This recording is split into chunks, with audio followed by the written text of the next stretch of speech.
Donc c'est dans ce souvenir que j'ai également composé ces chips de galettes, et bien sûr avec cette identité forte de cochon, et comme ça on retrouve vraiment l'emblématique sarrasin cochon.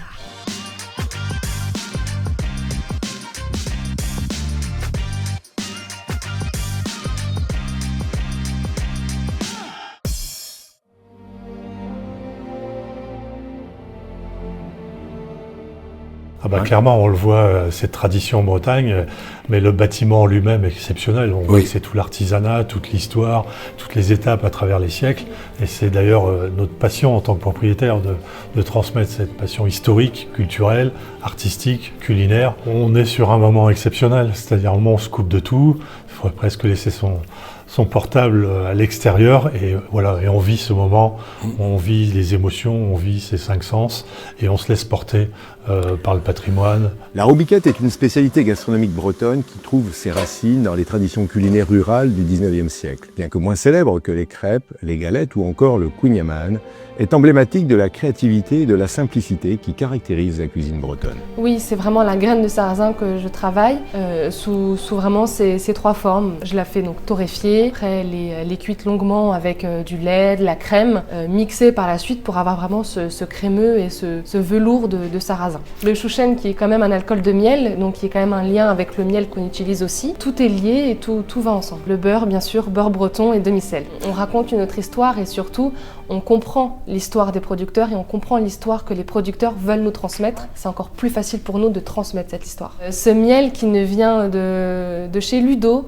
notre petit producteur de miel que je connais bien, qui nous a présenté ses ruches et tout le travail qu'il fait autour. L'oignon, donc on va retrouver au début de la recette avec le sarrasin pour faire le crémeux de sarrasin, mais dans un second temps, on va également le retravailler en oignon grelot. Pour se faire cette recette, on va retrouver un crémeux au sarrasin avec la poitrine de cochon qui va être cuite très longtemps au fond vapeur, puis snacké pour vraiment avoir ce côté croustillant, du lard grillé, du sarrasin soufflé comme du popcorn, une chips de galettes, également des oignons grelots, et voilà, mon crémeux de sarrasin est prêt.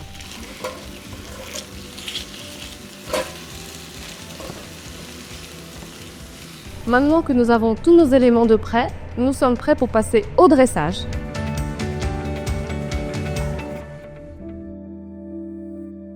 L'art du fumage en salle est un spectacle sensoriel qui sublime un plat sous les yeux du client. Il repose sur l'utilisation de cloches en verre, de bois aromatiques, hêtre, cerisier, chêne, et d'un fumoir portatif pour libérer des arômes subtils. La présentation est fluide et élégante avec une levée de cloche maîtrisée pour révéler le mets dans un nuage de fumée parfumée, éveillant ainsi la curiosité et l'appétit. Je suis conquis pour l'instant. Visuellement, on est vraiment dans quelque chose de plutôt exceptionnel. En tout cas, l'harmonie des couleurs. Juste pour m'éclairer, là, vous avez fait un fumage et de lard fumé avec cette huile là. Gustativement, l'intérêt Donc ces 2 finitions sont vraiment des rôles très distincts chacune. Donc c'est fumé avec de la sueur de bois, mais également du sarrasin grillé. Et la petite touche en fait d'huile de lard grillé permet de condimenter un peu plus et de rehausser ce parfum de grillé, de lard qu'on va retrouver dans le cochon, mais du coup dans tout le reste du plat. Donc là, on est vraiment dans la tradition dont vous parliez. C'est ça.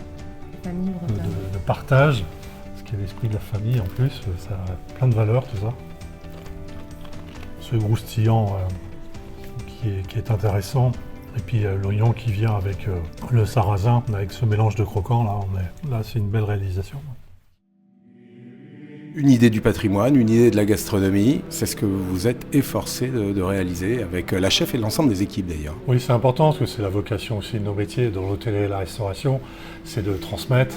Et là, en l'occurrence, on a un écrin, on a un outil formidable, autant sur l'hôtellerie que sur la restauration. Puis il y a des moments, tu parlais de récréation, ces moments où voilà, on est dans la détente, dans un univers, on est dans le rêve, on est dans une culture de la Bretagne. On le voit ici à travers un parc, à travers le choix des fournisseurs localement qui sont extraordinaires. C'est toute une histoire qu'on essaie de raconter et c'est assez passionnant de raconter l'histoire de la Bretagne à travers l'hôtel de l'Abbaye et les jardins de l'Abbaye.